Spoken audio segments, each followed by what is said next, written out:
Want to level up your Pinterest boards with fresh new pins? Before we start, make sure to like this video if you're learning something new. First, open the Pinterest app and log into your account. Tap the profile icon in the bottom right.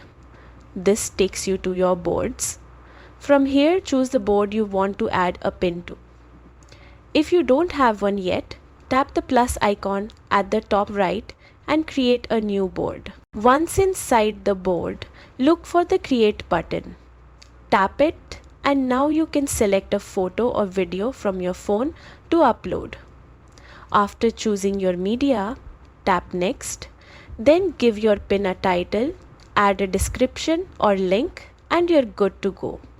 Just press Create and your pin is added. You can also discover new pins right from the home page.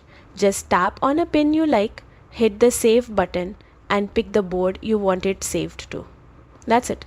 It's now part of your collection. Now your Pinterest boards look even better.